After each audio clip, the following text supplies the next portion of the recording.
అయితే ప్రభుజీ హిందువులు కృష్ణుణ్ణి అసలు ఎందుకు పూజించాలి ప్రభుజీ?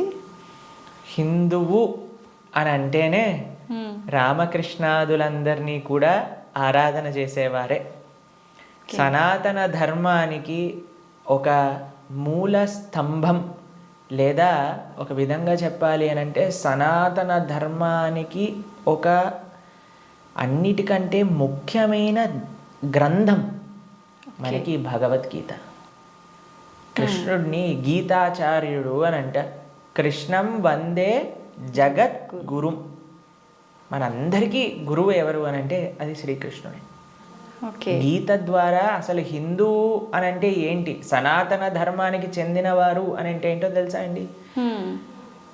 మనకి భగవంతుడి పైన నమ్మకం ఉంటే మనం హిందువులం కాదండి, మనం సనాతన ధర్మానికి చెందిన వాళ్ళం కాదు. మన శాస్త్రముల పైన నమ్మకం ఉంటే మన హిందువులం అవుతాం. చాలా మంది అనుకుంటారు మేము గుడికి వెళ్తామండి, మేము బొట్టు పెట్టుకుంటామండి, మేము భగవంతుడికి అగరబత్తి తిప్పుతామండి కాబట్టి మేము హిందువులం. Sorry sir, you are not Hindu. మనం ఎప్పుడైతే గీత, భాగవత, రామాయణాదులు అన్నిటినీ కూడా ఒప్పుకుంటాం అప్పుడు మనం హిందువులు అవుతాం అని. మరి ఎందుకంటే మనకి భగవంతుడి గురించి ఎలా తెలిసిందండి? మీ కృష్ణుడు ఉన్నాడు అని ఎలా తెలిసింది? భాగవతం నుంచి తెలిసింది. రాముడు ఎలా ఉన్నాడు అని తెలిసింది రామాయణం నుంచి తెలిసింది. మనం రామాయణము, భాగవతము, భగవద్గీత, ఉపనిషత్తులు, వేదములు వీటిని ఒప్పుకున్నప్పుడే మనం భగవంతుడికి నమ్ముతాము అని మనకి ఆచార్యులు చెప్తారనమాట. కాబట్టి ఆస్తికత అని అంటే గ్రంథములపైన నమ్మకం పెట్టడం, మన శాస్త్రములపైన నమ్మకం పెట్టడం, మన ఆచార్యులపైన నమ్మకం పెట్టడం. కాబట్టి మనందరికీ ఎవరైతే కృష్ణుడు భగవద్గీతలో ఒక విషయం చెప్తారు, ఏంటో తెలుసా అండి? అహం బీజ ప్రదాపిత అని అంటారు. మనందరికీ తండ్రి ఆయనే. మనందరం కూడా మమై వాంసో జీవలోకే జీవభూత సనాతన అని అంటారు గీతలో. మనందరం కూడా కృష్ణుడి యొక్క అంశములు, చిన్న tiny part and parcels of Krishna అని అంటారు. అంటే మీకు ఎక్స్ప్లెయిన్ చేయాలి అని అంటే, ఒక పెద్ద బంగారపు ముద్ద ఉందనుకోండి, 1 kg బంగారపు ముద్ద ఉంది. మీకు ఒక ఉంగరం చేయించుకోవాలి అని అందనుకోండి, దాంట్లో కొద్ది బంగారం తీసి మనం ఉంగరం చేయిస్తాం. కృష్ణుడు ఆ బంగారపు ముద్ద లాంటి వారు అనమాట. మనమేమో చిన్న చిన్న ఉంగరం లాంటి వాళ్ళం అనమాట.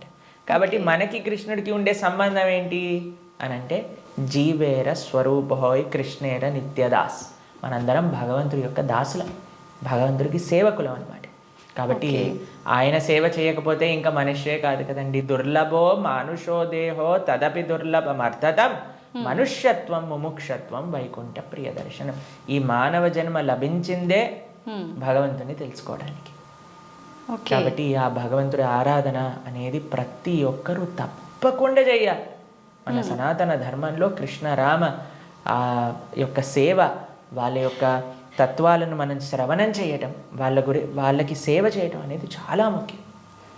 కాబట్టి ప్రతి ఒక్కళ్ళు కూడా చక్కగా కృష్ణుని ఆశ్రయించాలి, కృష్ణుడి యొక్క భక్తి చేయాలి. ఓకే. అయితే ప్రభుజీ, కృష్ణుడిని ఆరాధించాలంటే కృష్ణుడి విగ్రహం అనేది మనం ఇంట్లో పెట్టుకొని ఆరాధించాల్సి ఉంటుందా గురూజీ? అసలు ఎందుకు పెట్టుకోవాలి కృష్ణుడి విగ్రహాన్ని? కృష్ణుడి యొక్క విగ్రహం ఎందుకు పెట్టుకోవాలి అని అంటే, మనం మీకు ఒక విషయం చెప్తానండి. మీకు చాలా ప్రేమ ఉన్ని వ్యక్తిలోని ఎవరైనా ఉన్నారనుకోండి, మీరు ఏం చేస్తారు? మా కాలేజ్లో మేము ఇంజనీరింగ్ చదువుకునేటప్పుడు చూసేవాళ్ళం అనమాట. ఎవరికైనా గర్ల్ ఫ్రెండ్, బాయ్ ఫ్రెండ్ ఉన్నారనుకోండి, వాళ్ళు ఏం చేస్తారు తెలుసా? స్క్రీన్స్ ఎవరిపైన వాళ్ళు ఫోటో పెట్టుకునేవారు అనమాట. అదే అడుగుని, అరే వీళ్ళెవరు అంటే, వీళ్ళు నా గర్ల్ ఫ్రెండ్, వీళ్ళ బాయ్ ఫ్రెండ్ అని చెప్తూ ఉండేవారు. తర్వాత మేము ఎప్పుడైనా వాళ్ళకి రూమ్కి వెళ్ళాం అనుకోండి, రూమ్లో కూడా వాళ్ళ ఫోటోలు ఉండేవి. దాని తర్వాత ఎక్కడ పర్సులో చూసాను, పర్సులో కూడా వాళ్ళ ఫోటో ఉండే.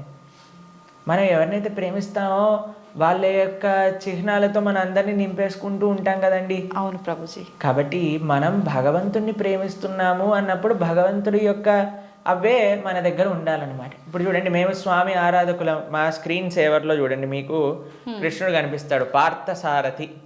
ఇక్కడ లోపల తీసిన మా ఆచార్యులు కనిపిస్తారు. కాబట్టి ఎక్కడ ఉన్నా సరే కృష్ణుడితో మనం నింపేసుకుంటాం అనమాట.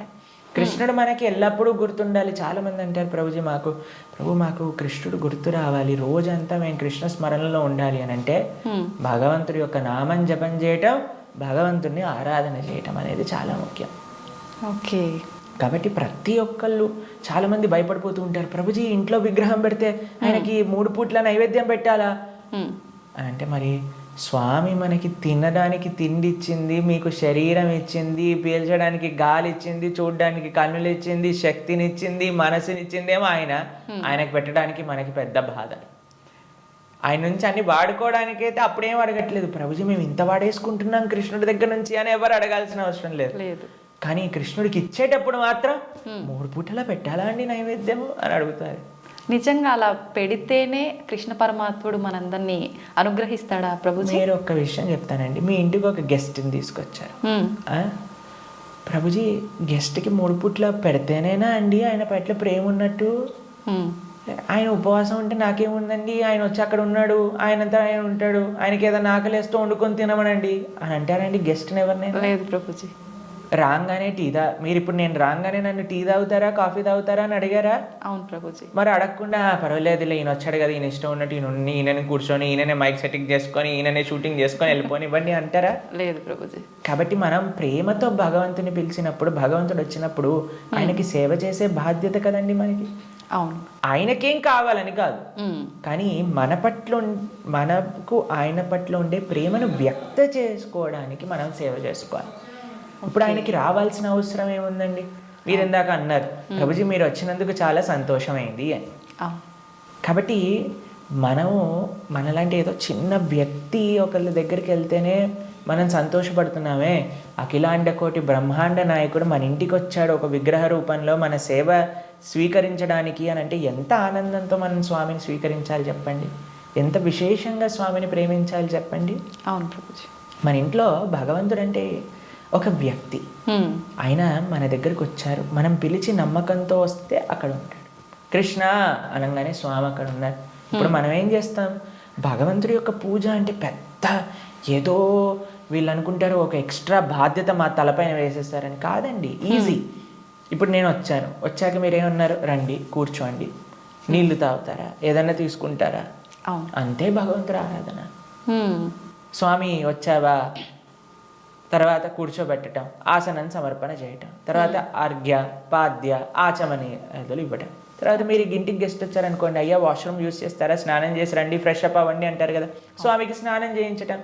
దాని తర్వాత ఏం చేస్తారు, చక్కగా వస్త్రాలు ఇస్తారు, టవల్ ఇస్తారు, చూసుకోవడానికి వస్త్రాలు వేస్తారు, అయ్యా హాయిగా కూర్చోండి మీకు భోజనం తయారు చేసి వచ్చాం, చక్కగా రండి టిఫిన్ చేయండి భోజనం చేయండి అని చెప్తాం. భగవంతుడికి నైవేద్యం పెట్టడం, అంతే పూజ అంటే. ఇంట్లో కంగారు పడిపోయి అయ్యా మా ఇంట్లో కృష్ణుని తెచ్చుకుంటే మేము ఏమేం చెయ్యాలి, మా సమయం అంతా పోతుందా? ఎంత చేశామని కృష్ణుడు చూడడు, ప్రేమతో చేశామా లేదా. పత్రం పుష్పం ఫలం తోయం యోమే భక్తా ప్రయచ్చతి. భక్తితో కానీ మనం పెడితే అది స్వామి తప్పకుండా స్వీకరిస్తారు. కానీ పెట్టాలి. చాలామంది విగ్రహాన్ని తెచ్చుకొని పూజ చేయాలన్నమాట. అలా ఉండకూడదు. మనం స్వామిని తెచ్చుకున్నప్పుడు మంచిగా ఆరాధన చేయాలి, ప్రేమతో పూజ చేయాలి. మా భక్తుల ఇంట్లలో మేము చూస్తామండి, ఎంత సుందరమైన శ్రీ విగ్రహాలంటే, ఫర్ ఎగ్జాంపుల్ మీకు ఒక విషయం చెప్తాను. మేము ఆదిలాబాద్ వెళ్తాం అప్పుడప్పుడు. అక్కడ గిరివారి ప్రభు లక్ష్మీలీల మాతాజీ అని డివోటీస్ వాళ్ళ ఇంట్లో విగ్రహాలు ఉన్నాయి. వాళ్ళు ఎంత బాగా చేస్తారు, ప్రొద్దున పూట లేవంగానే స్వామికి చక్కగా వాళ్ళు ఉయ్యాల్లో పడుకోబెడతారనమాట రాత్రిపూట. అయితే పడుకునే ముందు ఏం చేస్తారు తెలుసా అండి, వాళ్ళు చక్కగా కాళ్ళు ఒత్తుతారు స్వామికి. కాళ్ళు ఒత్తి చేతులకి మాలిష్ చేసి తర్వాత పడుకోబెడతారు. అన్ని అలంకరణలు తీసేసి నైట్ డ్రెస్ వేసినట్టుగా పడుకోబెడతారు. పడుకొని ఇప్పుడు చలికాలం అనుకోండి, ఒక చక్కటి రజాయి షాల్ కూడా కలిపి పెడతారనమాట. ప్రొద్దున పూట లేస్తారు. లేపాక చిన్నపిల్లవాడిని ఎలా మనం కూర్చోబెట్టి ఆయనను రెడీ చేసి ఎలా అయితే చేస్తామో అలా కూర్చోబెట్టి స్వామికి అలంకరణ చేసి, పిల్లలందరూ వాళ్ళ ఇంట్లో 3 పిల్లలు ఉన్నారనమాట. 3 పిల్లలు వచ్చి భగవంతుడికి ఆరతి చేస్తారు. అమ్మ నాన్న అందరూ ఇంటిల్లిపాది భగవంతుడి యొక్క సేవ చేసుకుంటారు. మీకు ఒక విషయం చెప్తా, a family that praise together stays together. మనం అన్నీ చేస్తామండి. ఇంటిల్లిపాది అందరిని తీసుకొని సినిమాకి వెళ్ళొచ్చు, ఇంటిల్లిపాది అందరిని తీసుకొని హోటల్కి వెళ్ళొచ్చు, ఇంటిల్లిపాది అందరిని తీసుకొని పార్క్కి వెళ్ళొచ్చు. అయినా సరే మాకు ఫోన్ చేసి చెప్తున్నాం, ప్రభుజీ మా ఇంట్లో ఎవరు మమ్మల్ని అండర్స్టాండ్, పిల్లలు మాటినట్లేదు ప్రభుజీ, ఈయన గారు మాటినట్లేదు ప్రభుజీ, ఆవిడ మాటినట్లేదు ప్రభుజీ, తలనొప్పి వస్తుంది ప్రభుజీ. నేనంటే అమ్మ మీరు సినిమాకి తీసుకెళ్తున్నారు, సీరియల్ చూపిస్తున్నారు, పార్క్కి తీసుకెళ్తున్నారు, రెస్టారెంట్కి తీసుకెళ్తున్నారు, ఎప్పుడైనా మీరు నలుగురు కలిసి ఒకటేసారి భగవంతుడికి పూజ చేశారా? నలుగురు కలిసి ప్రతి నియమంగా ప్రతి వారం మేము గుడికి వెళ్తామండి, ప్రతి వారం మేము గోసేవ చేయడానికి వెళ్తామండి అని ఎవరైనా చేస్తున్నారా అంటే లేదండి, మా ఆయన గారు గుడికి రాదండి, నేను ఒక్కనే వెళ్తానండి, మా ఆవిడ గారు పూజ చేయరండి, నేను ఒక్కనే పూజ చేస్తానండి, మా పిల్లలు ఆడుకోవడానికి వెళ్తారు. ఏవైతే చేయకూడదో అన్ని నలుగురు కలిసి చేస్తున్నారు, ఏదైతే పని చేయాలో కలిసి చేయట్లేదు కదా. మేము అన్నాం వాళ్ళకి, ఒక నెల రోజులు కలిసి మీరు ఆలయానికి వెళ్ళండి, నెల రోజులు కలిసి గోశాలకు వెళ్ళి గోసేవ చేయండి, ఒక నెల రోజులు కలిసి ఒక 5 నిమిషాలైనా సరే భగవంతుడు ముందు ప్రార్థన చేయండి అంటే నెల రోజుల తర్వాత మాకు ఫోన్ చేశారు. ఫోన్ చేసి ప్రభుజీ ఇప్పుడు మేము ఇంతకు ముందు కంటే చాలా ప్రశాంతంగా ఉన్నాం, ఇంతకు ముందు కంటే చాలా మార్పు మా జీవితాల్లో వచ్చింది. కాబట్టి మేమన్నా ఇలానే చేస్తూ ఉండండి, ఇంకా శాంతి మీ ఇంట్లో పెరుగుతుంది. కాబట్టి మనకు ఒక కామన్ పాయింట్ కావాలి. ఆ కామన్ పాయింట్ మంచి సెంటర్ అయి ఉండాలి, అది భగవంతుడు. భగవంతుని కేంద్రంగా పెట్టుకుంటే, ఇప్పుడు మన ఇంటికి కేంద్రం ఏంటండి, డైరెక్ట్గా ఇంట్లో నుంచి రాగానే ఫస్ట్ మహావిశ్వరూప దర్శనం, పెద్ద ఎల్సిడి స్క్రీన్ టీవీ కనిపిస్తుంది మనకి. అవును ప్రభుజీ. కాబట్టి టీవీ మనకి కేంద్రం అయిపోయింది. టీవీలో ఏం చూపిస్తారండి, ఆ చెత్త ఈ చెత్త తప్ప ఏం అవసరమైన విషయాలు ఏం చూపించరు, ఇలాంటి ప్రోగ్రాంల విషయం పక్కన పెడితే. కాబట్టి మనిషికి ఏది మంచిదో అది మనకి కేంద్రంగా ఉండాలి. ఇప్పుడు దురదృష్టవశాత్తు టీవీలు కేంద్రం అయిపోయాయి ఇంటికి. ఎంత పెద్ద టీవీ ఉంటే అంత గొప్ప స్టేటస్ నీది అని చెప్పుకునే వాళ్ళు కూడా తయారైపోయారు. మేము ఒక భక్తుల ఇంటికి వెళ్ళాం. జనరల్గా భక్తుల ఇంట్లలో టీవీలు చూడం మేము ఎప్పుడు కూడా. వాళ్ళు టీవీలు తీసేసి ఎక్కడైతే టీవీ ఉండాలో అక్కడ ఆలయం ఉంటుంది. మా ఇంట్లో కూడా టీవీ ఉండదండి. మా ఇంట్లో హాల్లోకి వెళ్తే ఫస్ట్ కనిపించేది మీకు మా పూజా గది, మా ఆరాధన మూర్తులు అన్నీ కూడా కనిపిస్తూ ఉంటాయి అన్నమాట. డెలిబరెట్లీ మేము అసలు టీవీ పెట్టలేదు హాల్లో, ఎందుకంటే అందరికీ కేంద్రం భగవంతుడు ఉండాలి అట్లీస్ట్ అని. కాబట్టి భక్తుల ఇంట్లలో ఎక్కడైతే టీవీ మెయిన్ ప్రదేశం ఉంటుందో అక్కడ తప్పకుండా పూజ రూమ్ ఉంటుంది. కానీ ఈ భక్తుడి ఇంట్లో మాత్రం పెద్ద టీవీ ఉందన్నమాట. ఓకే. అయితే నేను అడిగి ఆశ్చర్యపోయాను, అరే టీవీ ఏముంది ప్రభుజీ ఒకసారి వెనకాల చూడండి అనగానే ఏం వైర్ లేవు, ఉత్తి టీవీ అలా పెట్టిండారనమాట. అయితే నేను అన్నాను ఏమైంది, ఎందుకు అలా పెట్టారు అంటే ప్రభుజీ అందరు అంటున్నారు టీవీ ఒక స్టేటస్ సింబల్ అయిపోయింది, మీ ఇంట్లో టీవీ లేదా, మీ ఇంట్లో టీవీ లేదా, మీ ఇంట్లో టీవీ లేదా అన్నందుకు వాళ్ళ కోసం అని పెట్టేశాను ప్రభు, కానీ వైర్లు పెట్టలేదు, ఉత్తి టీవీ పెట్టానని చెప్పారనమాట. కాబట్టి ఇప్పుడు చూడండి, మన జీవితంలో దేన్ని మనం చూస్తూ ఉంటే, దేన్ని మనం వింటూ ఉంటే, దేని గురించి మనం మాట్లాడుకుంటూ ఉంటే, దేని గురించి మనం తలుస్తూ ఉంటే అలా మన మనసు అయిపోతుంది. ఓకే. మీరు చెడు విషయాలు వింటూ, చెడు కార్యక్రమాలు చూస్తూ, అనవసరమైన అక్కర్లేని గొడవలు, మన ఇల్లు ఎంత ప్రశాంతంగా ఉన్న సీరియల్లో మనం గొడవలు చూస్తూ ఉంటే ఆ గొడవలు మన ఇంట్లోకి కూడా వస్తాయి ఒక రోజున. ఎందుకంటే అదే కదండి మన మనసులో దింపేది, అదే కదా మన మనసులో అంత నాటుకుపోయేది. నేను చిన్న చిన్న పిల్లల్ని చూస్తాం, అప్పుడప్పుడు విచిత్రమైన స్లాంగ్లో మాట్లాడతారు. ఓయ్ ఏంట్రా ఇది ఎక్కడ పట్టుకున్నావు నువ్వు అని అంటే, ఆ సినిమాలో అలా మాట్లాడా హీరో. ఓకే. మేము స్కూల్లో చదువుకుంటున్నప్పుడు మాకు గుర్తుందనమాట, ఒకసారి మేము ఒక బర్త్డే పార్టీకి వెళ్ళినప్పుడు మా ఫ్రెండ్ ఇలా షర్ట్ టక్ చేసుకుంటారు కదా, ఒకవైపు వదిలేశాడు అనమాట, ఒకవైపు టక్ చేసుకున్నాడు. నేను రే నువ్వు ఇంకో వైపు టక్ చేసుకుంటా మర్చిపోయావురా అని అంటే, అది కాదు ఇప్పుడు ఇది లేటెస్ట్ ఫ్యాషన్ అని అన్నారు. ఎక్కడ చూసావు నువ్వు అని అంటే, సినిమాలో చూసాను. కాబట్టి ఏదైతే చూస్తామో మనం దాన్ని అనుకరిస్తాం, ఏదైతే వింటామో అదే మనం అనుకరిస్తాం. కాబట్టి మేం చెప్పేది జనాలకి ఏంటి అంటే, మంచిని చూడండి, మంచిని వినండి కదా, మంచి విషయం గురించి ఆలోచించండి. భగవంతుడి కంటే మంచి విషయం ఏముందండి ఈ ప్రపంచంలో? అవును. కాబట్టి మన ఇంట్లో మంగళకరంగా ఉండాలి అని అంటే, ఎక్కడ చూసినా భగవంతుడి గురించి ఉండాలి, ఇక్కడ చూసినా భగవత్ స్పృహ అనేది మనకు కలగాలి. మా ఇంటికి వచ్చిన వాళ్ళందరూ ఏమంటారో తెలుసా అండి, ఈ ఇల్లుకి ఉత్తి గోపురం తక్కువ, ఆలయమే సాక్షాత్తుగా అని అంటారు. మా అమ్మ వాళ్ళు ఉండే ఇల్లు మా ఇల్లు అని అంటే, మేము ఉండేది ఆశ్రమంలో. కానీ మా పేరెంట్స్ అండి, ఎక్కడ చూసినా మీకు ఎటువైపు చూసినా కృష్ణుడు కనిపిస్తూ ఉంటాడు, కృష్ణుడి యొక్క వివిధ లీలలు కనిపిస్తూ ఉంటాయి. అట్లీస్ట్ మనం మర్చిపోనే స్థితిలో ఉన్నా సరే అటు చూస్తే, ఓ కృష్ణలీల, కృష్ణుడు ఇలా గోవులను కాయడానికి వెళ్తున్నారు, ఇక్కడ గోపికలతో చక్కగా నృత్యం చేస్తూ ఉన్నారు, ఓ ఇక్కడ యశోదమ్మతో ఉన్నారు అని మనకు ఆ స్పృహ రాదు. కాబట్టి మనం 24 గంటలు మనం ఒక పాజిటివ్ ఎన్వైరన్మెంట్లో ఉండటం వలన, భగవంతుడికి దగ్గరగా ఉండటం వలన అది మనకి మంచిది. కాబట్టి ప్రతి హిందువు అని అంటేనే శ్రీ విగ్రహ ఆరాధన అత్యంత ముఖ్యం. మనము భగవంతుడి యొక్క అస్తిత్వాన్ని, భగవంతుడు అన్నిటికంటే కృప ఏంటో తెలుసా అండి, ఆయనకి ఒక విగ్రహ రూపంలో మన దగ్గరికి రావడం. ఓకే. ఆ కృపని మనందరం, ఈ సనాతన సాంప్రదాయం పాపం మిగతా వాళ్ళకి ఆ అదృష్టం లేదు, వాళ్ళకి ఆ ఆనందం అంటే ఏంటో తెలియదు. కానీ మన సాంప్రదాయంలో ఆ విగ్రహ ఆరాధన, ఆ సేవ, భగవంతుడికి ఆ ప్రేమపూర్వకమైన సేవ చేస్తే అండి అసలు దానికంటే గొప్ప ఆనందం ఈ ప్రపంచంలో ఇంకొకటి లేదు. కాబట్టి అటువంటి అదృష్టాన్ని మనం వదిలేసి పూజ చేయాలా, పూజ ఎందుకు చేయాలి, పూజ చేస్తే 3 పూట్ల నైవేద్యం పెట్టాలా, పూలు తీసుకొని రావాలా, మాల కట్టాలా, బట్టలు వేయాలా, అయ్యో రామ, మాకు ఇలాంటి ప్రశ్నలు ఇస్తే మాకు చాలా బాధేస్తుంది అనమాట.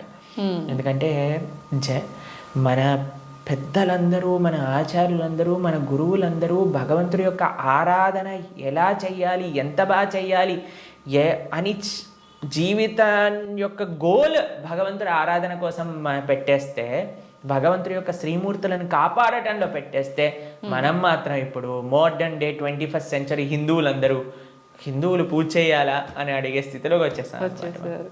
కాబట్టి వెరీ అన్ఫార్చునేట్. పూజ చేస్తున్నాము అంటే చాలా వరకు భయం ఒకటి మొదలైంది ప్రభుజీ అందరిలో. ఏం చేస్తే ఏం తప్పు అవుతుందో, దానివల్ల మాకేమన్నా మళ్ళీ అపచారం జరుగుతుందో, ఇట్లాంటి భయాలు ఎక్కువైపోయినాయి ప్రభుజీ. అదే కదా, ఎందుకంటే మనం దేవుడితో బిజినెస్ చేయాలి అని ప్రయత్నిస్తున్నాం కాబట్టి. బిజినెస్ ట్రాన్సాక్షన్స్లో ఏదైనా తప్పు రాసాం అనుకోండి, అయిపోయానండి. బిజినెస్ ట్రాన్సాక్షన్స్లో ఏదైనా తప్పు చేసాం అనుకోండి, ఎందుకంటే వీడు ఏం ఆలోచిస్తున్నాడు, ఇప్పుడు నేను ఇది ఇలా చేస్తే దేవుడు నాకు అది అలా ఇవ్వాలి, అయ్యా నువ్వు నాకు 1 కోటి రూపాయలు ఇస్తే నేను నీకు 10 కొబ్బరికాయలు కొడతాను. ఏంటి, దేవుడు మీకు 1 కోటి రూపాయలు ఇస్తే మీరు 10 కొబ్బరికాయలు కొడతారా? దేవుడికి ఎంత పెద్ద దానం ఇస్తున్నాడు చూడండి దేవుడికి. అసలు ఇలా తయారైపోయాం కదండి. మనకి ఏం అవసరం లేదు, ప్రేమ మనకు అవసరం లేదు భగవంతుడి పట్ల. దేవుడా నువ్వు నాకు ఇది ఇవ్వు, నాకు ఆరోగ్యాన్ని ఇవ్వు, నాకు బట్టలు ఇవ్వు, నాకు డబ్బులు ఇవ్వు, నాకు కార్లు ఇవ్వు, నాకు ఇల్లులు ఇవ్వు, నాకు పిల్లలు ఇవ్వు, నాకు పెళ్లి చెయ్యి. మనం తిరుపతి ప్రవచనాలు చెప్తూ ఉంటే, ఒక మంచి భార్య కోసం తిరుప్పావై వ్రతం చేయొచ్చా, మంచి భర్త కోసం తిరుప్పావై వ్రతం చేయొచ్చా? ప్రతిదీ కూడా మనం మన కోరికలు తీర్చుకోవడానికి భగవంతుని వాడుకుంటున్నాం. ఆయన ATM మషిన్ లాగా కార్డు పెట్టామా, డబ్బులు తీసుకున్నా, దాని తర్వాత వదిలేసాం. కాబట్టి భగవంతుడు అంటే మనకి సేవ చేయడానికి వచ్చినవాడు కాదండి. భగవంతుడు అంటే మనం ఆయన సేవ చేయాలి, ఆయనను మనం ఆశ్రయించాలి, ఆయనను మనం సేవించాలి. ఇప్పుడు మీకు ఒక విషయం చెప్తానండి. ఒక చిన్న పిల్లవాడు ఉన్నాడు, తల్లి ఇలా ఎత్తుకుంది. మేము చిన్నప్పుడు చూస్తాం, మేము కూడా చేసే ఉంటాం. అప్పుడప్పుడు అమ్మ జుట్టు పట్టుకొని ఇలా పీకుతారు చూసారా, పిల్లలు ఇలా పట్టుకొని ఇలా పీకేస్తుంటే అమ్మ అంటుంది, ఓ ఇలా తీసేసి, ఓ మా కన్నా మా బంగారు కొండ అని అంటుంది. అంతేగాని నా జుట్టు పీకినందుకు లాగా ఒకటి పీకి పెడుతుందా పిల్లవాడిని? లేదు ప్రభుజీ. ఎందుకంటారండి?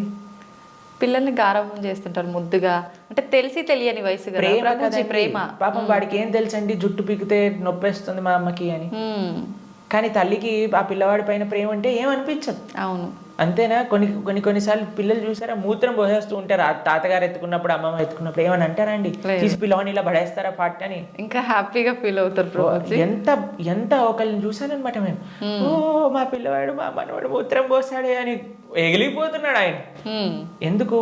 ప్రేమ ఉంది కాబట్టి భగవంతుడు ప్రేమైకమూర్తి. అందుకే కృష్ణుడి గురించి ఏమన్నాం మనం? ప్రేమ స్వరూపం. ఆయనని మాత్రం మనకి తెలియగా, అయ్యా నా భక్తిమాన్, నాకు భక్తి లేదండి, నాకు మంత్రాలు తెలియదు, నాకు నీ పైన అంత ప్రేమ లేదు స్వామి, నాకు తెలిసింది మా గురువులు చెప్పిన విధంగా నీకు పూజ చేస్తున్నా, నువ్వే అన్నిటినీ కాపాడుకో, నువ్వే ఇది ఆరాధనని పూర్తి చెయ్యి అని ప్రేమతో చేస్తే స్వామి ఎందుకు అలా చేయడండి? ఎలా చేసినా సరే స్వామి స్వీకరిస్తాం. ప్రేమ ఉండాలంతే. కానీ మనకి ప్రేమ అవసరం లేదు, భగవంతుడు అవసరం లేదు. అయ్యా నువ్వు నాకు ఈ కోరిక తీర్చేసేయ్, ఇదే నాకు నీతో ఉండే సంబంధం, ఇంతే. కాబట్టి ఆధ్యాత్మికవేత్తలు కూడా చేసే అన్నిటికంటే పెద్ద పొరపాటు ఏంటంటే భగవంతుణ్ణి కేవలం భౌతిక కోరికల కోసం ఆశ్రయించాలి అని చెప్పటం అన్నిటికంటే పెద్ద అపరాధం. కాబట్టి ఎప్పుడూ అలా చేయకూడదు. స్వామిని ప్రేమతో ఒక తండ్రిలా, ఒక పిల్లవాడిలా, లేదా ఒక స్వామిలా మనం ఆరాధన చేయాలి. కాబట్టి దాంట్లో ఎప్పుడు తప్పు ఉండదండి. ప్రభుజీ, సాధారణ భక్తులు ఆ రకంగా కృష్ణ భగవాను పూజించిన, సేవ చేసుకున్నా కూడా వస్తాడా ప్రభుజీ భగవానుడు? ప్రేమతో పిలిస్తే వస్తారు, ఎవరు పిలిచినా వస్తారు. ఎవ్వరు పిలిచినా ఆయన వస్తారు. వ్యాధశ్చ ఆచరణం ధ్రువస్య వయః విద్యా గజేంద్రస్య కా కుబ్జాయాం కిము నామ రూపమధికం కిం తత్సుధామోదనం వంశక్కో విదురస్య యాదవపతేరుగ్రస్య కిం పౌరుషం భక్త్యా తుష్టతి నహి గుణైర్భక్తి ప్రియో మాధవ. ఒక 5 ఏళ్ల పిల్లవాడు ధ్రువుడు పిలిచాడు, రాలేదా అండి భగవంతుడు? ఒక ఏనుగు పిలిచింది గజేంద్రుడు, వచ్చాడా లేదా? ఒక కుబ్జ అనే ఒక కురూపి స్త్రీ పిలిచింది, స్వామి కృపనిచ్చేశాడు కదా. ఉగ్రసేన మహారాజు, సుధామ, ఆయన పాపం డబ్బులే లేవు. కృష్ణుడు ఏ కులాన్ని చూసో లేదా జ్ఞానాన్ని చూసో లేదా డబ్బుల్ని చూసో అందాన్ని చూసో వయస్సుని చూసో యోగ్యతని చూసో రాడండి. భక్త్యా తుష్టతి నహి గుణైర్భక్తి ప్రియో మాధవ. కృష్ణుడు ఉన్నాడు, స్వామి పలుకుతాడు అనే నమ్మకంతో ఎవరైతే పిలుస్తారో, ఇప్పుడు ఎవరైనా ఆ శ్రీ భగవంతుడి యొక్క విగ్రహాన్ని చూసి ఇది బొమ్మ అనుకుంటే బొమ్మలానే ఉంటాడండి. ఇది మట్టితో చేశారా అంటే మట్టే ఉంటాడు. స్వామి ఉన్నాడు అని నమ్మితే ఎక్కడైనా భగవంతుడు ఉంటాడు. ఎవరైనా చెప్పారనుకోండి, అరే ఈ మట్టి విగ్రహంలో భగవంతుడు రావటం అపరాధం అని అంటే వాడికి భగవత్ తత్వం గురించే తెలియదు. మీకు ప్రేమ ఉందనుకోండి, ఎక్కడ పిలిచినా ఒక వ్యక్తి వస్తారు. అవునా కదా చెప్ప? అవును ప్రభుజీ. మేము ఒక ప్రోగ్రామ్కి వెళ్ళామండి. అయితే వాళ్ళు అన్నారు, ప్రభుజీ మా ఈ చిన్న ప్రోగ్రామ్కి వస్తారని మేము అనుకోలేదు ప్రభుజీ, కానీ పిలవంగానే మీరు వచ్చారు. ఒక చిన్న వ్యక్తినండి, ఒక ఇన్సిగ్నిఫికెంట్ పర్సెంట్ లైక్ మీ ఒక దగ్గరికి వెళ్తే వాళ్ళు ఎంత ఆనందపడ్డారు, అరే మా ప్రదేశానికి కూడా వస్తారా, మా ఇంటికి వస్తారా ప్రభుజీ అని ఆనందపడ్డారు. అదే ప్రేమతో పిలిస్తే భగవంతుడు రాడు ఈ వస్తువులోకి అని చెప్తే అసలు భగవంతుడు ప్రేమ ఉన్నట్టేనా? అసలు ఆయనకి భగవంతుడి గురించి తెలిసినట్టేనా? కాబట్టి ఎవరైతే విగ్రహాలను దూషిస్తారో most unfortunate and most ignorant people in the entire creation. మా స్వామికి మనం అంటే ప్రేమ, మనందరం అంటే ప్రేమ, కాబట్టి మనం ఎక్కడికి పిలిచినా ఆయన వస్తారు. కాబట్టి ఆ ప్రేమ ఎవరు పిలుస్తారు అని కాదండి, ఎవ్వరు పిలిచినా సరే ప్రేమతో నమ్మకంతో కృష్ణుడు ఉన్నాడు. ద్రౌపదీదేవి పిలిచినప్పుడు రాలేదా అండి? ఏమైనా చూసుకున్నాడు ఆయన? యోగ్యతలు ఏం చూసుకోలేదే. ఎవ్వరు పిలిచినా ఆయన వస్తారు అన్నమాట. ఆయన రెడీగా ఉంటారు, ఆయన ఇలా ఉంటాడు, రెడీ టు జంప్ అన్నట్టుగా. ఎవరు పిలుస్తారు, ఎవరి దగ్గరికి వెళ్ళాలి అని. కానీ మనం ఏం చేస్తామండి, మన సంరక్షణ మనం చూస్తాం. అయ్యా నేను ఎలా నన్ను కాపాడుకోవాలి అని చూసుకుంటాం. కాబట్టి ఆయన హ్యాపీగా అక్కడ ఉంటారు. అయ్యా నాదేం బాధ్యత కాదు స్వామి, నీదే తండ్రి అని మనం చేతులు ఎత్తేసాం అనుకోండి, ఆయన మనల్ని కాపాడు. ఓకే ప్రభుజీ, కృష్ణ భగవానుని అవతార పరిసమాప్తి ఎలా జరిగింది ప్రభుజీ? భగవంతుడి యొక్క మీరు అడిగినట్టుగా కరెక్ట్ విషయం అడిగారు. అవతార పరిసమాప్తి ఇలా చెప్పాలి కృష్ణుడిని సంబోధించినప్పుడు, లేదా రాముడిని, ఏ భగవంతుడి యొక్క అవతారమైనా సరే. భగవంతుడికి పుట్టుక ఉండదండి. జన్మ కర్మచమే దివ్యం. భగవంతుడు ఏం చెప్పారు? ఆయనది దివ్యమైన జన్మ. దాన్ని మనం అవతారము అని అంటాం. ఇప్పుడు మీరు ఎప్పుడైనా చెప్తారా, రోజు ప్రొద్దున పూట సూర్యుడు పుడతాడు, సాయంత్రం పూట చనిపోతాడు అని అంటారా? లేదు. ఏమంటాం మనం? సూర్యుడు ఉదయించాడు, అస్తమించాడు, అంతేనా? అవును ప్రభుజీ. భగవంతుడు కూడా ఉదయిస్తాడు, భగవంతుడు కూడా అస్తమిస్తాడు. సూర్యుడు అస్తమిస్తాడు అంటే పోయినట్టేనా? ఇంకా ఆయన నీకు కనిపించట్లేదు, కానీ ఇంకెక్కడ ఉన్నట్టే కదా. అవును. ఇప్పుడు మనకి ఇండియాలో సూర్యాస్తమయం అయిపోయింది అంటే ఇంకో దేశంలో సూర్యోదయం అవుతున్నట్టు కదా. కాబట్టి భగవంతుడు ఎప్పుడూ ఎల్లప్పుడూ కూడా ఆయనకి మరణము అనేది ఉండదు, జనమ అనేది ఉండదు. ఆయన మన పైన కృపతో అవతారాన్ని స్వీకరిస్తారనమాట. ఓకే, మీకు ఒక విషయం చెప్తాను. కొంతమందికి మెమరీ లాస్ పేషెంట్స్ ఉంటారు. మెమరీ లాస్ పేషెంట్స్ దగ్గరికి ఏం చేస్తారంటే అండి, వాళ్ళకి ఇంతకు ముందు ఉండే మెమరీస్ని చూపిస్తారనమాట. వాళ్ళ పిల్లల్ని, లేదా వాళ్ళు చిన్నప్పుడు తీసిన ఫొటోస్ని, వాళ్ళు ఉన్న ఊర్లని, అవన్నీ ఇలా చూపిస్తూ ఉంటారనమాట. చూపిస్తూ ఉంటే కొన్నిసార్లు ఏదో ఒకటి వాళ్ళ బ్రెయిన్కి ఇలా క్లిక్ అయ్యి అప్పుడు వాళ్ళు గుర్తుపట్టడం ప్రారంభిస్తారనమాట. వాళ్ళు ఎక్స్టర్నల్ కాన్షియస్నెస్లోకి వస్తారు. భగవంతుడి యొక్క అవతారం ఎందుకోసము అని అంటే, మనందరం ఈ సంసార సాగరంలో పడి కొట్టుకుపోతున్నాము. ఏదో మనం కూడా మెమరీ లాస్ అయిపోయినట్టు ఇదే నా వాళ్ళు, ఇదే నా ప్రపంచం, ఇదే నా ఇల్లు అని తిరుగుతున్నారు.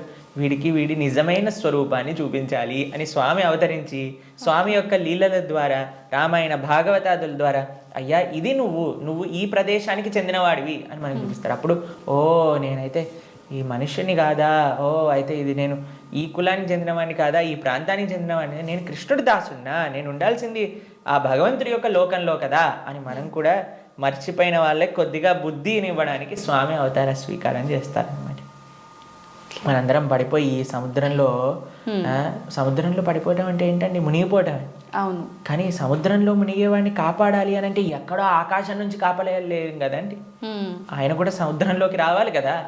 అలా భగవంతుడు కూడా ఈ ప్రపంచంలో దిగి మనల్ని పట్టుకొని బయటికి తీసుకురావడానికి ఆయన ఒక అవతారాన్ని స్వీకరిస్తారు. ఆ ప్రయోజనం అయిపోయినట్టు ఏంటి ప్రయోజనం భగవంతుడు అవతరించడానికి? భగవద్గీతలో కృష్ణుడు చెప్పారు, యదా యదా హి ధర్మస్య గ్లానిర్భవతి భారత. అయ్యా ఎక్కడైతే ధర్మం నశిస్తుందో అక్కడక్కడ నేను అవతరిస్తా. పవిత్రానాయ సాధూనాం వినాశాయ చతుష్కృతాం ధర్మ సంస్థాపనార్థాయ సంభవామి యుగే యుగే. అయ్యా ఎక్కడైతే భక్తుల్ని కాపాడాలో, ఎక్కడైతే అధర్మాన్ని నాశనం చేయాలో, ధర్మాన్ని స్థాపన చేయాలో అక్కడ నేను అవతరిస్తాను అని. కాబట్టి అప్పుడప్పుడు భగవంతుడు వివిధ రూపాలలో అవతరిస్తారు. అవతారం అయిపోయింది అంటే ఆ ప్రయోజనం అయిపోయింది అన్నప్పుడు అవతార పరిసమాప్తి చేస్తారనమాట. కాబట్టి చాలామంది కృష్ణుడు చనిపోయాడు, కృష్ణుడు పుట్టాడు. కృష్ణుడు పుట్టలేదండి, కృష్ణుడు చనిపోలేదు. కృష్ణుడు అవతరించారు, కృష్ణుడు అవతార పరిసమాప్తి చేశారు. మనం పుట్టంగానే అని ఏడుస్తూ ఉంటారు. ఏడవకపోయినా సరే, ఎవరైనా ఏడవకపోతే ఏం చేస్తారంటే డాక్టర్ వచ్చి రెండు వేస్తాడనమాట, ఏడవాలి మనం. కానీ కృష్ణుడు పుట్టినప్పుడు తెలుసండి, నవ్వుతూ పుట్టారు. అమ్మ నాన్న ఆశ్చర్యపోయాడు. జలధరుదేహు నాజాను చతుర్బాహు సరసీలు జాక్షు విశాలాక్షు జారు గదా శంఖ చక్ర పద్మ విలాసు కంఠ కౌస్తుభమణి కాంతిబాను కమనీయ కటిసూత్ర కంకణ కేయూర శ్రీవత్సలాంఛనాంచిత విహారు సురకుండల ప్రభాయుత కుంటల లాటు వైఢూర్య మణి గణవరి కిరీటు బాలు పూర్ణేందు రుచిజాలు సుగుణాల బాలు భక్తలోకపాలు కృపావిశాలు జూచి తిలకించి పొలకించి యొబ్బి చెలరేగ వసుదేవుడు ఉత్సహింపే అని అంటారనమాట భాగవతంలో. అంత ఆనందపడిపోయేవారు కృష్ణుని చూశాక. వసుదేవుడు పుట్టంగానే శంఖచక్ర గదా పద్మములు పట్టుకొని వసుదేవుడు అంతా ఆనందపడ్డారనమాట కృష్ణుడు అవతరించినప్పుడు. ఎప్పుడైనా మీరు చూసారండి పిల్లవాడు పుట్టినప్పుడు నాన్న అమ్మ బాగున్నారా మీరు అని అడగటం? కానీ కృష్ణుడు పుట్టంగానే వాళ్ళ చరిత్రలు మొత్తం కూడా చెప్తారు, వసుదేవుడిది ఇంకా దేవకీ దేవిది. దాంతోపాటు ఎంత ఆనందంగా అంటే చతుర్భుజ రూపంలో ఎవరైనా పిల్లలు చూసారా శంఖచక్రం పట్టుకొని రావటం? లేదు. కాబట్టి మనందరం ఏడుస్తూ పుట్టాం కాబట్టి మనది జన్మ. కానీ కృష్ణుడు నవ్వుతూ ఆయన యొక్క స్వరూపంతో అవతరించి తల్లిదండ్రుల్ని ఉద్ధరింపజేయడానికి స్వీకరించిన అవతారము అని అంటారు. కాబట్టి భగవంతుడికి ఎలా అయితే పుట్టుక లేదో అలానే మరణము కూడా లేదు. స్వామి ఎప్పుడు కూడా ఈ వర్డ్ యూజ్ చేయకూడదు కృష్ణుడి దగ్గర. కృష్ణుడు చనిపోయాడట, రాముడు చనిపోయాడట, ఇవన్నీ మనం అపరాధం అవుతుంది అనమాట. కాబట్టి మనం కరెక్ట్గా మీరు చెప్పిన వర్డ్గా అవతార పరిసమాప్తి. కృష్ణుడి యొక్క అవతార పరిసమాప్తి ఎలా జరిగింది? మేము ఇన్స్టాగ్రామ్లలో యూట్యూబ్లలో ప్రకారంగా చెప్పట్లేదు, శాస్త్రంలో ఏ విధంగా ఉందో ఆ విధంగా చెప్తున్నాం. కాబట్టి దీంట్లో చాలా తేడా ఉంది. ఎందుకంటే మాకు అప్పుడప్పుడు రీల్స్ పంపిస్తూ ఉంటారు, అందులో ఏదో కృష్ణుడు ఇలా అయిపోయాడట అలా అయిపోయాడట అని చెప్తూ ఉంటారు. దాన్ని నమ్మకండి. మీరు శాస్త్రాన్ని అధ్యయనం చేసిన వాళ్ళు ఏం చెప్తున్నారు, అలానే ఇప్పుడు ప్రతి ఒక్కరు కూడా కృష్ణుడి గురించి మాట్లాడడానికి రెడీ అయిపోయారు. ప్రతి ఒక్కరు కూడా ధర్మం గురించి మాట్లాడడానికి రెడీ అయిపోయారు. ప్రతి ఒక్కళ్ళు కూడా సాధువుల్ని ప్రశ్నించడానికి రెడీ అయిపోయారు. కానీ సాధన ఏమీ లేదు, శాస్త్ర అధ్యయనం ఏమీ లేదు, సేవ ఏమీ లేదు. ప్రతి ఒక్కరికి మైక్ వచ్చింది కదా, కెమెరా ఉంది కదా అని మాట్లాడుతున్నారు అనమాట. కానీ అది కాదండి కరెక్ట్ విధానం. తత్విద్ధి ప్రణిపాతేన పరిప్రశ్నేన సేవయా ఉపదేశంతితే జ్ఞానం జ్ఞానిన తత్వదర్శిన. ఒక గురువు దగ్గరికి వెళ్ళి సేవ చేస్తూ ఎంత కష్టం తెలుసా అండి మీకు? ఒక విధంగా శాస్త్రం విషయాలు నేర్చుకోవాలి అని అంటే ఆ నమ్మకం, ఆ డెడికేషన్, ఆ ఇంట్రెస్ట్, ఆ సేవ, పరిప్రశ్న ఇవన్నీ కావాలి మనకి. ఇప్పుడు ఒక విషయం మనకి టీవీ మాధ్యమంగానో మన ఇంటర్నెట్ మాధ్యమంగానో అన్ని సులభము అయ్యాయి. ఆ సులభం అవ్వటంలో రెండు ఉన్నాయి. ఎవరైనా మాట్లాడింది మనం నమ్మేస్తాం. అలా కాదు. మేము ఒకటే విషయం చెప్తాం, ఎవరైతే సాధువులు చక్కటి పరంపరాగతంగా జ్ఞానాన్ని నేర్చుకున్నారో, ఎవరైతే శాస్త్ర అధ్యయన చేశారో అటువంటి వాళ్ళ దగ్గర నుంచి మనం వినాలి. ఎవరైతే గురువుల్ని ఆశ్రయించి గురువుల దగ్గర నుంచి విన్న వాళ్ళు ఉన్నారు, ఎవరైతే జీవితంలో సొంతంగా దాన్ని సాధన రూపంగా వాళ్ళు చేస్తున్నారో అటువంటి వాళ్ళ దగ్గర నుంచి వినాలి. కాబట్టి మనకి భాగవతం చెప్తుంది, భగవంతుడు ఒకానొక సమయంలో అయ్యా ఈ ప్రపంచంలో ఉండే అధర్మ మొత్తం కౌరవుల వైపు ఒక్కసారి అందరినీ గ్యాదర్ చేసేసి కంప్లీట్ చేసేస్తాడు అనమాట. ఇక అయిపోయింది అని అనుకున్నప్పుడు ఆయన చక్కగా ఒక దగ్గర ప్రభాస క్షేత్రము అనే ప్రదేశంలో ఆయన ఇలా ఉన్నారనమాట. ఉన్నప్పుడు ఒక వేటగాడు వచ్చి ఒక జింకని వేటాడుతున్న ఆయన కృష్ణుడి యొక్క పాదాన్ని, శ్రీపాదాలను చూస్తూ జింకలా అనుకొని బాణాన్ని వేశాను. వేసినప్పుడు అది కృష్ణుడి యొక్క పాదానికి తాకింది. మీకు ఒక విషయం చెప్తాను, లాజికల్గా ఆలోచిద్దాం. మీ అందరికీ లాజిక్ థింకింగ్ చాలా ఎక్కువ కదండి. పాదాలలో బుల్లెట్ దిగింది అని అనుకుందాం, బాణం కూడా పక్కన పెట్టేసేయండి, చనిపోయాడు అని మీరు ఎప్పుడైనా విన్నారా? లేదు. మన సీరియళ్ళల్లో సినిమాలలో అయితే ఇక్కడ బుల్లెట్ తగినా సరే లేచి నించొని మళ్ళీ మాట్లాడిన వాళ్ళు ఉన్నారు. కాబట్టి పాదాలలో బాణం తలిగితే ఎలా కృష్ణుడిని అవతార సమాప్తి చేశారు, శరీరాన్ని చాలించేశారు అని ఎలా చెప్తాను చెప్పండి. కాబట్టి అదొక లీల. ఎందుకండి కృష్ణుడు ఇలా లీల చేశారు? ఎందుకంటే ఆయన చనిపోయాడు అని చెప్పడానికి కొంతమందికి వీలు చూపించాలి కదా. కృష్ణుడు అండి ఈజ్ నాట్. ఇప్పుడు కొంతమంది అంటారు, మా దేవుణ్ణి నమ్మకపోతే నువ్వు నరకానికి వెళ్ళాల్సిందే. కృష్ణుడు అలాంటి వాడు కాదనమాట. కాబట్టి అయ్యా నువ్వు నన్ను నమ్ముకో, నేను నీకు కావాల్సినంత శ్రద్ధ, విశ్వాసం, భక్తిని ఇస్తాను. నువ్వు నన్ను నమ్మకు, నీకు కావాల్సినన్ని రీజన్స్ ఇస్తాను నన్ను నమ్మకపోవడానికి. కాబట్టి అటువంటి వాళ్ళకు ఒక రీజన్ ఇవ్వడానికి అనమాట. భక్తులకి భగవంతుడు అంటే ఎంత అపరిమితమైన ప్రేమ ఉంటుంది అని అంటే స్వామి యొక్క అవతార పరిసమాప్తి గురించి. ఎందుకంటే స్వామి యొక్క ఈ ప్రపంచంలో ఇలా ఉన్న, స్వామి అక్కడ ఉన్న భక్తులకు ఒకటే. అప్పుడు జరా అనేవాడికి ఏం చెప్పారు, అయ్యా తప్పైపోయింది స్వామి, నీ శ్రీపాదానికి నేను బాణం వేసా అంటే ఏం కంగారు పడకు, నువ్వు వైకుంఠానికి వెళ్ళిపో అంటే ఆయన ప్రదక్షిణ చేసి ఆయన వైకుంఠానికి వెళ్ళిపోతాడు బాణం వేసినోడు. కానీ బాణం తలిగిన వాడేమో చనిపోయాడు, శరీరాన్ని విడిచిపెట్టేశారు. ఒకళ్ళు చెప్తున్నారు కృష్ణుడు నరకంలో ఉన్నాడట. ఏంటండి, బాణం వేసిన వాడిని వైకుంఠానికి పంపించి ఈయనెందుకు నరకానికి వెళ్తారు చెప్పండి.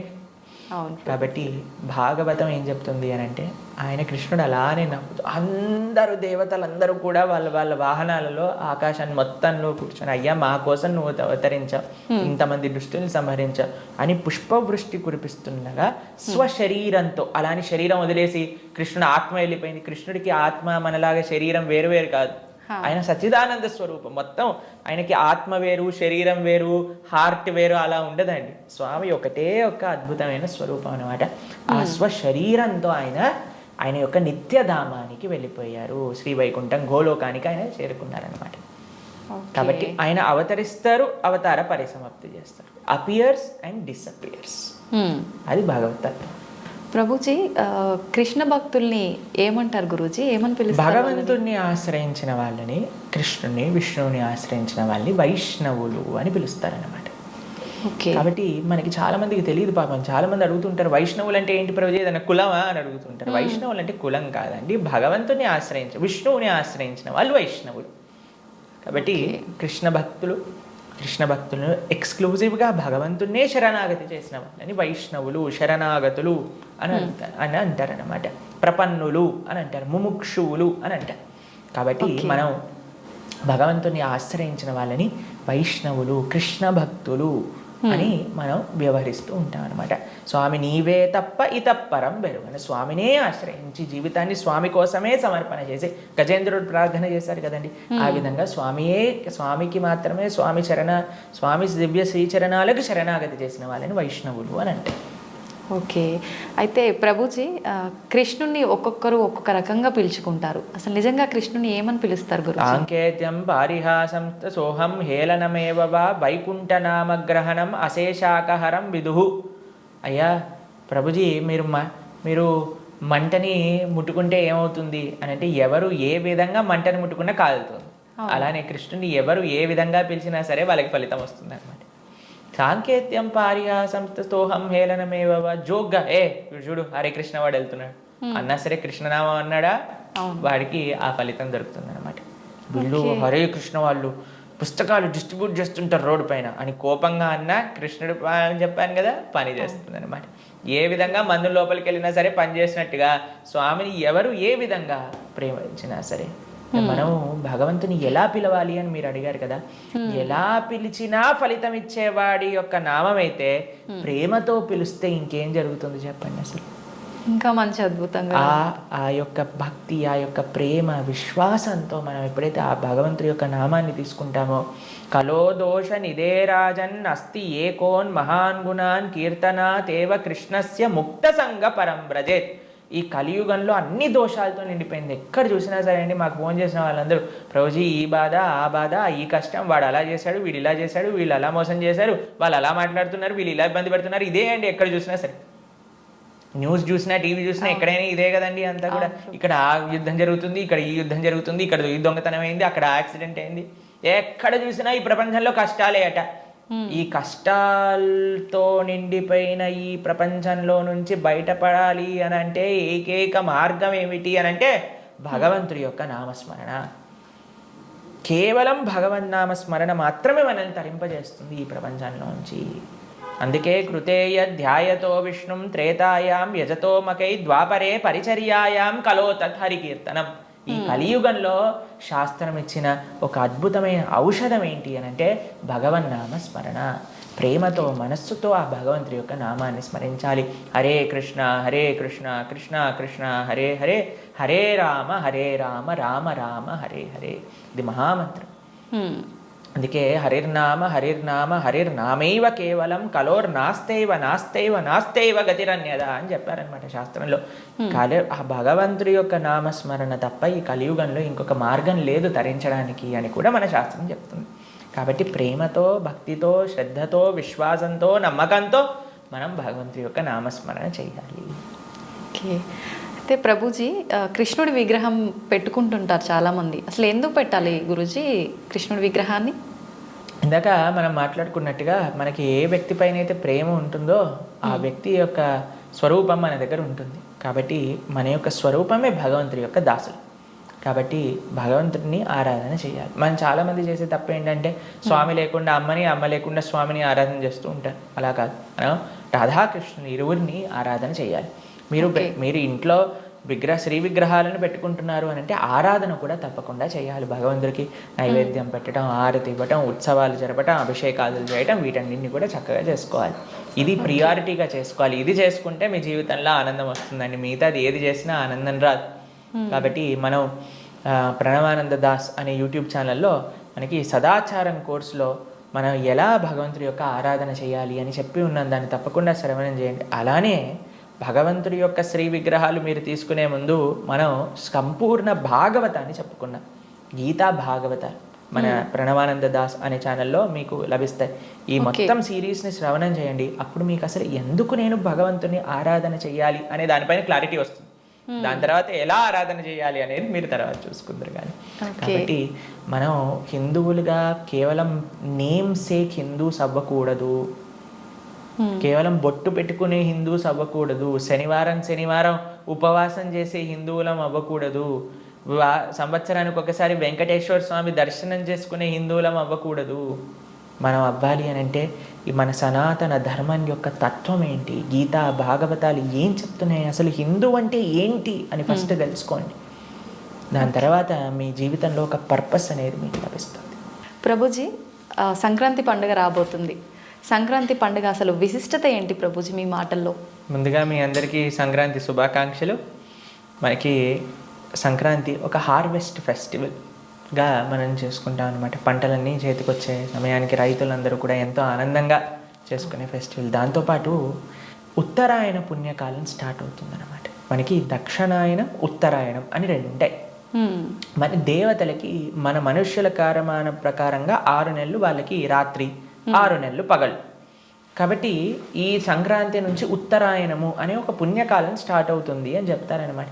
కాబట్టి this is a very nice time, మంచి సమయం. మనం భగవంతుడి వైపు మంచి వింటూ మంచిగా భగవద్భక్తిని ఆచరించడానికి ఒక మంచి సమయం కూడా మనకి ఆరంభమవుతుంది అని అంటారనమాట. మకర సంక్రాంతి, సూర్యుడు మకర రాశిలోకి ప్రవేశిస్తూ ఉంటారు. అందుకు ఆ సంక్రాంతికి మకర సంక్రాంతి అని కూడా మనం విశేషంగా చెప్పుకుంటూ ఉంటాం అనమాట.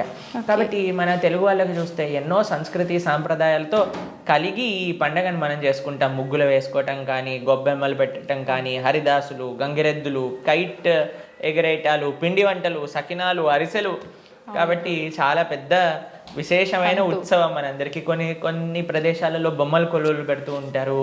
తర్వాత ఇంట్లోకి అందరు చుట్టాలు వస్తూ ఉంటారు. ఇట్స్ భగవంతుడు మన సనాతన సాంప్రదాయంలో అండి ఒక అద్భుతమైన విషయం ఏంటి అని అంటే, ఏ ఉత్సవం చేసుకున్నా సరే భగవత్ సంబంధమై ఉంటుంది. చుట్టాలు వచ్చారు, ఇంట్లోకి అందరు వచ్చారు అని అంటే ఇప్పుడు అందరు కూర్చొని సినిమాలు సీరియళ్ళు చూస్తున్నారు, కానీ ఇంతకుముందు అలా ఉండేది కాదు. అందరూ కూడా భగవంతుడు ఆరాధన చేయటం, అందరు కలిసి ముగ్గులు వేసుకోవటం, చక్కగా కైట్స్ ఫ్లై చేసుకోవటం. వీటన్నిటిలో ఏంటి అని అంటే మన సనాతన సంస్కృతిలో ఎన్ని విశేషమైన పండుగలు ఏ విధంగా అంటే అందరినీ సమాజంలో దగ్గరికి తీసుకొచ్చి ఆ బంధుత్వాలు, ఆ సంబంధాలన్నిటినీ కూడా ప్రేమపూర్వకంగా మనం చక్కగా ఎలా నిర్వర్తించాలో అందరినీ కలిపే పండగలు మన పండగలు అన్నమాట. కాబట్టి నెల రోజులు తిరగంగానే ఇంకో పండుగ వస్తుంది. ఎందుకంటే వీఆర్ ఆల్వేస్ సనాతన సంస్కృతి ఎప్పుడైనా సరే అందరినీ కలుపుకుంటూ ముందుకు తీసుకెళ్ళటంలో బిలీవ్ చేస్తుంది.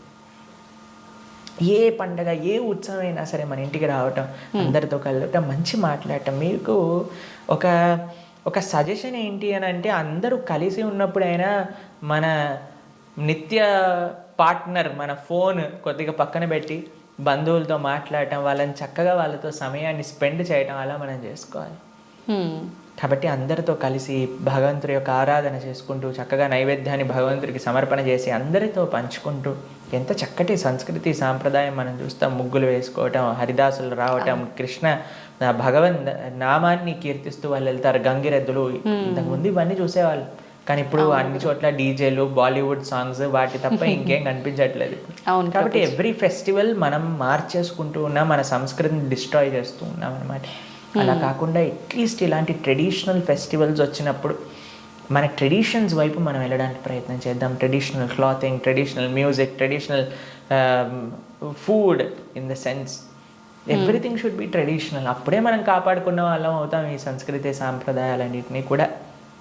ఇప్పుడు మనకు ఇప్పుడు అనిపించవచ్చు, పర్వాలేదులే కొంతమంది చేస్తున్నారు కదా అని, కానీ నెక్స్ట్ జనరేషన్ అప్పటికి సంక్రాంతి ఉండాలి, అప్పటికి హరిదాసులు ఉండాలి, అప్పటికి గంగిరెద్దులు ఉండాలి, అప్పటికి ముగ్గులు ఉండాలి, అప్పటికి గొబ్బెమ్మలు ఉండాలి, అప్పుడు కైట్స్ ఒక్కటి ఉంటుందండి. ఎందుకంటే మన వాళ్ళ ఏమంటాం దీన్ని, ఒక ఆనందం, ఎంజాయ్మెంట్ కదా, అందుకోసం. కాబట్టి just don't keep things which gives you happiness, but we should also strive to keep our culture alive. కాబట్టి మనం కూడా మన సంస్కృతి సాంప్రదాయాలు ఎంత వీలైతే అంత సంరక్షించడానికి ప్రయత్నం చేస్తూ ఉందాం. 10 మంది కలిసినప్పుడు మంచిగా మాట్లాడడానికి, మంచి విషయాలు మాట్లాడుకోవడానికి, మంచిగా మన సంబంధములు గట్టిగా ఏర్పరచుకోవడానికి ఒక మంచి ఆపర్చునిటీ. చాలామంది ఊర్లకు వెళ్తూ ఉంటారు. ఊర్లకు వెళ్ళినప్పుడు మీ కుటుంబ మర్యాదలు ఏంటి, ఆ సంస్కృతి ఏంటి, ఆ సంప్రదాయాలు ఏంటి, అక్కడ ఉండే ఆలయాలు ఏంటి, అక్కడ ఉండే విశిష్టత ఏంటి, వాటిల్లో టైం స్పెండ్ చేయండి. హైదరాబాద్లో ఉన్నప్పుడు మేము సినిమానే చూస్తాము, ఊరికి వెళ్ళినప్పుడు కూడా మేము సినిమానే చూస్తాం. హైదరాబాద్లో ఇన్స్టాగ్రామ్ చూస్తాం, ఊరికి వెళ్ళాక ఇన్స్టాగ్రామే చూస్తాం. అంటే ఊరికి వెళ్ళటం ఎందుకు, హైదరాబాద్లోనే చూసుకోవచ్చు కదా. అవును ప్రభు. కాబట్టి ఎక్కడికి వెళ్ళినా సరే we should be experiencing that moment, right? కాబట్టి అది ఎప్పుడైతే మనకు వస్తుందో అప్పుడు I think we will make a good change in the society.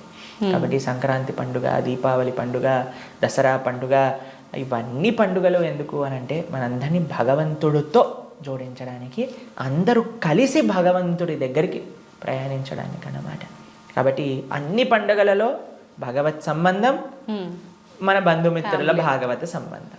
ఇది సనాతన సాంప్రదాయం, ఇది హైందవ ధర్మము అని అంటే అందరినీ కలుపుతూ భగవంతుడి వైపు ప్రయాణం. అది ఏ పండగైనా సరే ఇదే కోర్ ప్రిన్సిపల్ అన్నమాట. నిజంగా చాలా మంచి సందేశం ప్రభుజీ.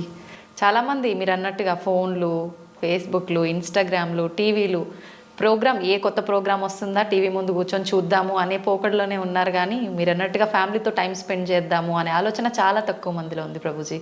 టైం స్పెండ్ చేస్తున్నా సరే సెల్ఫీలు తీసుకొని అప్లోడ్ చేయడంలోనే ఉందన్నమాట. కాబట్టి కొద్దిగా సెల్ఫీలు తక్కువ చేయండి, తర్వాత ఆ సెల్ఫ్ని అక్కడ ఇవ్వడానికి ప్రయత్నం చేయండి. ఈ సంక్రాంతి నుంచి మనం ప్రారంభం చేయొచ్చు. నిజంగా ఈ సంక్రాంతి ఇంకొక విశేషమైన విషయం ఏంటి అని అంటే, మన రాముడు 500 సంవత్సరాల తర్వాత ఆయన ఆలయంలోకి పునఃప్రవేశం చేస్తున్నారనమాట. కాబట్టి మనందరం కూడా ఈ ఇయర్ నిజంగా మనకి చాలా హ్యాపీ ఇయర్. ఎందుకంటే మన రామచంద్రుడు ఇన్ని సంవత్సరాలు టెంట్లో ఉన్న రాముడు పుట్టిన ప్రదేశంలో రాముడికి ఆలయం లేకుండా పోయింది. కానీ ఇప్పుడు మళ్ళీ ఆ రామచంద్రమూర్తి ఆయన ఆలయంలోకి వెళ్తున్నారు. కాబట్టి మనందరం హిందువులుగా ప్రతి ఒక్కళ్ళం సంకల్పం చేసుకుందాం, ఆ రోజుని మనందరం మళ్ళీ ఒక వైభవమైన ఉత్సవంగా దీపావళిగా చేసుకోవాలి అని మన ప్రధానమంత్రి గారు మనకి చెప్పారనమాట. కాబట్టి చక్కగా మనం ఉత్సవంగా చేసుకుందాం, రామాయణాన్ని తప్పకుండా విందాం, రాముడిని కేవలం ఆలయంలో కాకుండా మన హృదయాల్లో స్వాగతించే విధంగా మీరందరూ కూడా మన ఛానల్లో 16వ తారీఖు నుంచి ప్రణవానంద దాస్ ఛానల్లో రామాయణం ప్రతిరోజు ప్రొద్దున మనం చెప్పుకుంటున్నాం అనమాట. కాబట్టి అందరూ శ్రవణం చేయండి, ఆ రాముడి యొక్క తత్వాన్ని మీరు తెలుసుకోండి, మీ పిల్లలకి తెలియజేయించండి. అందరూ ఎప్పుడైతే రాముడి గురించి తెలుసుకుంటారో అప్పుడు రామరాజ్యం వస్తుంది. ఒక వ్యక్తి రావటం వల్ల రామరాజ్యం కాదు. ఎందుకంటే రామో విగ్రహవాన్ ధర్మ. అందరం ధార్మికంగా ఉండాలి, అందరూ సుఖ సంతోషాలతో మనం విష్ చేస్తున్నాం కదండి. Happy new year, happy Sankranti. Happy ఉండాలి అని అంటే ధర్మం ఉండాలి. ధర్మం ఎక్కడ ఉంటుంది? రాముడు ఎక్కడ ఉంటే అక్కడ ధర్మం ఉంటుంది. రాముడు ఎక్కడ ఉంటాడు? ఎక్కడైతే ఆయన భక్తులు ఉంటారో, ఎక్కడైతే ఆయన గురించి తెలుసుకొని ఆయన చూపించిన ఆదర్శాలు జీవితంలో అనుసరిస్తారో అక్కడ రాముడు ఉంటాడు. కాబట్టి మీ అందరికీ కూడా ఒక అద్భుతమైన గర్వించాల్సిన ఒక రోజు మనకు వస్తుంది. జనవరి 22 రామ యొక్క పునఃప్రతిష్ఠ. ఆ రోజుని కూడా మనం ఎంతో వైభవంగా అందరూ సనాతన సాంప్రదాయానికి చెందిన వాళ్ళందరూ కూడా నిర్వర్తించాలి. హరే కృష్ణ.